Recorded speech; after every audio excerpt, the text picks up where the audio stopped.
Glad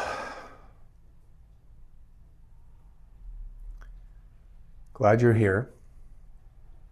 And if you found this video, it's the perfect video for you. It's the perfect timing, whether you are finding it now, the day it got released, or later, which is this now for you. This is the third video of my series. I'm done with it. And it's a list that's ever growing, where I look at the things in my life that I've outgrown, that I'm tired of, that no longer serve me, that I'm not aligned with. And conformity is something that's, I would say, has been itching my soul since probably, early age. I've always been a bit of a rebel. I would say that more recently, I've become very disillusioned with the systems in our world. And conforming really just means doing what they, whoever that is, wants me to do, and for me to just do it, not question it beyond maybe an initial phase of questioning. And so that could be anything from, you as a child having no other choice than walking down that Ivy League track because your parents tell you that's what you should do in order to be happy in life. That's a form of conforming. You could say it's an involuntary one at that point. Often it's subconscious. I know a lot of people, friends, family members, who conformed during COVID. And it doesn't matter which side you stand on. I do believe that blindly trusting an authority that has us play Russian roulette with our health is negligence. And again, I'm not judging if you were someone who believed and still believes in the vaccine and the COVID vaccine being safe and effective. If you're someone who still wears masks or would do it again, would demonize the unvaccinated, that's your choice. I've yet to meet a person like that that's truly fulfilled in life, truly at peace with themselves and the world around them. I'm very much at peace with my own decision. I did not what I call conform to this quote unquote mandatory madness. And while I'm going to do a separate episode on vaccines that also includes a lot of research I've seen in 10 years of researching ADHD, mental health, medications, and so forth, so that this is not that episode. But I'm using that because it's an extreme example of a situation that would have somebody fold and conform, right? And I understand that. It's a very extreme sort of fear of death, mass hypnosis, if you will, kind of situation where we just want to survive. Like the sort of selfish need or desire to survive or to not die kicks in.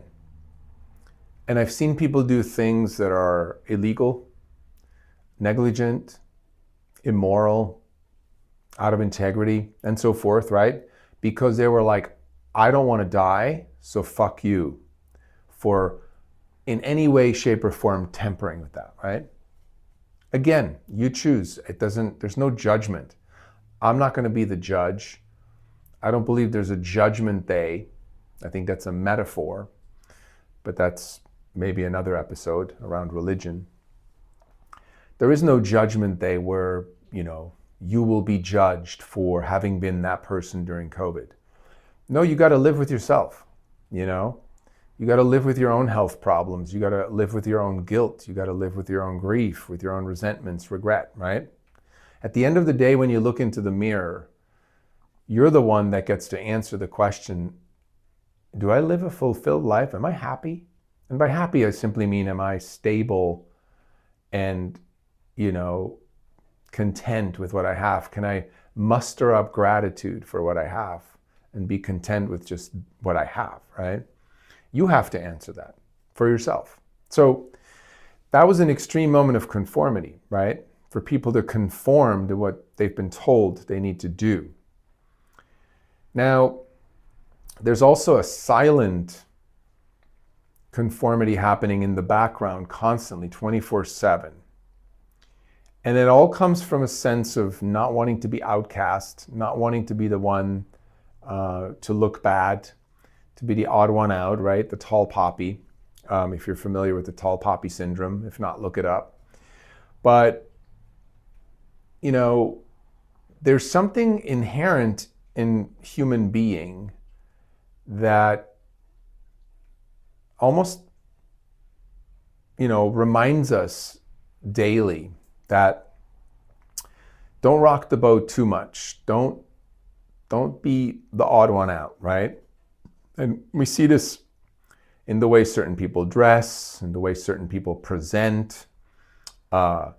If I could just take one thing, you look at plastic surgery, people want to look better. There's a way to sort of like be accepted for maybe you look younger than your age, and that's great. Yay, right? Or you dress a certain part and people think you're affluent. Great, you fit in, right? Whatever the situation calls for, it is much easier to conform and to do what others say or present as we think others would appreciate it or would accept us for, right? Than it is to stick out and be the unique you that perhaps, I'm going to go out on a limb, that intuitively deep down, maybe it's buried, but you kind of want to be different because it's not who you are. I have an example in my own life, a very small, tiny example. Last night, I was supposed to meet a new friend, somebody who I recently met. We really connected, and him and I were like, hey, let's hang out sometime, go get some beers and chat. And there was also some mutual interests. We both, he was a coach at some point, I'm a life coach. So we're like, let's talk about that. Let's get together and shoot the shit, as they say. Now, I don't like to shoot the shit because I like there to be intention, right? So for me, there was an intentionality in the meeting to really connect about life and life coaching and purpose and so forth. And as I got closer to the evening, I sort of didn't really feel it. I wasn't like, I was just feeling a little bit hesitant. And I remember telling my girlfriend that, I'm not really feeling up to it, but he's a good guy and I do want to meet with him, but it's raining out and I don't know, we'll see. And as him and I connected that day and checked in with each other to see about the evening, I had said to him, I'm not really drinking right now, taking a break. And I'm not a big drinker, but I just don't do well with alcohol, even one beer, one glass of wine. And I said, in that case, we don't need to meet at a bar. We can go anywhere and have a bite to eat or whatever. And he wrote back and he said, well, actually, I'm a big Patriots fan, football, and they're playing. So if we can go somewhere with a television where the game is on, I'd appreciate it. And that's when I realized I could easily be like, oh, okay, well, sure, yeah, okay, fine, that's good, right? But what I felt was a sense of misalignment, as in well, okay, I'm not a football fan. I grew up in Europe. I'm a big soccer guy. So I, respect football. I'm just not a fan. I also am not interested in meeting someone new and sitting down at a table while they're constantly glancing at a TV, right? No judgment. I even told them, I said, hey, maybe you should just enjoy the game and we meet another time in the future because I'm not into football or TVs and going to live places. And he totally understood. No, we're going to meet another time. So I'm bringing this up because conformity or pleasing, people pleasing, shows up. You can also call it system pleasing, right? If it's in a larger sense, community pleasing, but people pleasing shows up in those little moments where often we go well, I said I would be there, let's just go. It'll be fine. And then we'll have resentment while we're sitting there, right? While the other person keeps glancing at the TV and we want to have a meaningful conversation. And we're like, oh, this person, okay. Huh? But we're going to be too chicken to say something because we, again, don't want to be the pest or rocking the boat or be the complainer or whatever, right? Whatever we think we would be or however we think they would react. So we just tap it down, right? And that's essentially conformity, right? Conforming to a circumstance, an ideology, a mandate, an image, right? Whatever. So I'm done with it. And look, I'm not perfect. There's still many moments in life. There will be many moments in life. It's a process, right? I'm not fully baked. But I'm done with it is sort of the declaration from the future, right? Kind of like an actual declaration, like I'm done with it, maybe in 20 years, but it starts now. The I'm done with it starts now. So whenever we want to rewire our brain, change a habit, stop something, stop a habit, we have to come from the future and declare like it's over. Or like I'm no longer a smoker. I quit drinking. I don't do drugs. I don't cheat anymore. Whatever it is, fill in the blank for yourself. Declare it from the future. I'm done with it. So I'm done with conforming to whatever it is, images, mandates, ideas, ideologies from people, from institutions that I'm not aligned with. Now, I'm a very peaceful human being. Unless I'm directly threatened, I will never use violence. It's not how I was raised. It's not what I believe in. So when I say I'm done with conforming, I'm not going to be fighting, but I'm going to be standing for what is aligned with me and essentially pushing away, no thank you, what I'm not aligned with. And in the case of vaccines, I'm going to give you another personal example. I went to my doctor today for kind of a checkup, check-in. It had been almost a year. And he's a very nice guy, young doctor, really like him. He's always first about the alternative approaches. And we're talking and we finished one topic and he said to me, flu shot. Do you want to get a flu shot? And I said to him, I don't do shots. And he goes, okay, cool, moving on, next topic, right? And again, in the past, it would have been really hard for me to do that, to, in other words, turn down a vaccine, a shot that a doctor recommends. But I've done enough research in the last 10 years, not just in the studies and research, right? But internal intuitive research that showed me what I'm aligned with and what I'm not aligned with. And I'm not aligned with ever getting another vaccine. That's just where I'm at. I'm also not aligned with giving my children any further vaccines until they're 18. After that, they can choose, right? My children, my two boys, are so healthy. We were just talking about it the other day. And I said to them both separately, because they right now live in separate places. I said to them, guys, when's the last time you were sick? And both of them had to think about it. And both of them said, I don't know. I mean, I had a little bit of a sore throat that one time and then some sniffles, but I don't know. I think it was before COVID. This is 5 years ago. And I've said this before. My kids were not vaccinated for COVID. They were vaccinated, childhood vaccines, but we always spread them out. We never gave two the same day because we knew that they're taxing on the system. So spreading them out was kind of the most alternative approach that we had back then. Now that I have more information, I'm clear, no more shots. Again, I'm not telling you to do that. You do you.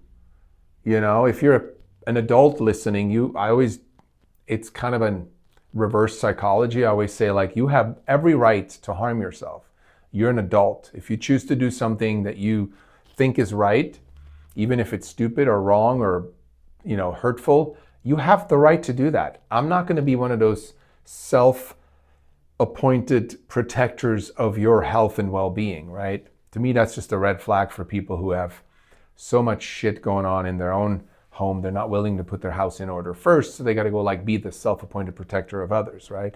I'm not going to do that. So everyone has the right to do, adults, right? If you're a kid, if you're watching this and you're not 18, yeah, check in with your parents. Don't be a knucklehead, right? Don't do things that you shouldn't be doing that are dangerous to your health and so forth. Please check in with your parents. That's my disclaimer, right? My point is, with my two boys, they are probably the two kids in their school that I know of, right? They're in two different grades and I don't interact with all the other grades, but they're never sick. I don't think they've missed a day of school because of being sick in the last 6 years. However, their friends who were vaccinated for COVID, and I'm not just blaming the COVID vaccine, it's just a fact that their friends are constantly sick. Every other week, there's I'm so-and-so stayed home, or so-and-so has the cold or the flu, and these are kids that are getting the flu shots. My boys are not. And so all I'm saying here is, if something doesn't feel right to you, in this case, again, if you're an adult, you have every right to say it's misaligned. It doesn't feel right to me. I'm not doing it. Unless someone forces me at gunpoint to do something that I don't want to do, and I do want to survive because of my kids, right, I'd have to check into that very moment. And I know this is a kind of a dark metaphor or example, but it's powerful, because if you're there in that moment and you have a gun to your head and you do want to live, you may take that vaccine. I may, right? I'm not saying I'll never, but what I'm creating as a reality is that if it's not aligned with me, I will not do it. And I will do whatever it takes to protect my own personal health, well-being, my body, right? The autonomy, and also that of my children. I'm their responsible parent, right? So that's conformity at its extreme, right? On one hand. And then on the other hand, as I mentioned, if we're talking about people pleasing, which is a really tough thing to recover from. And I have a dear friend, Kristen Brown. She wrote a beautiful book. I highly recommend it. It's called The Recovering People Pleaser. When I read it, I didn't officially identify as a people pleaser. I thought, well, I'm a nice guy, and once in a while I'll say yes and whatever. I knew I wasn't always super authentic. Part of me always said there's just you gotta be more honest about where you're at. So that's been a process. But when I read her book, I was like, oh, and I don't like to label at all. You know this if you know my ADHD is over movement. But I was like, oh, that sounds like me, right? And not that I take on the label of a people pleaser and now it's a diagnosis and da-da-da. No, but the struggle that she described that shows up in people's lives as a result of people pleasing, right? And Dr. Gabor Mate, who I've had the pleasure of interviewing on my podcast, ADHD's Over, has written a new book called The Myth of Normal. And there's a few chapters he talks about, but the main thing the thing that stuck out was this idea that nice people, right? Nice people, people pleasers, are more at risk of getting diseases and disorders later in life as they grow up to be, call it, well-trained people pleasers, right? Because they will do things for other people, or they will do things that they think other people will like, or they will avoid doing things that they think will rock the boat, right? So much so that they sell out on who they really are and what their needs are, right? Their own needs. And they will hold resentment because they don't have the courage to speak up and say, well, I did this for you and you didn't even say thank you, or you didn't even repay the favor, or, because they don't want to be rocking the boat. So it's kind of a self-fulfilling prophecy. They tap it down further, further, further.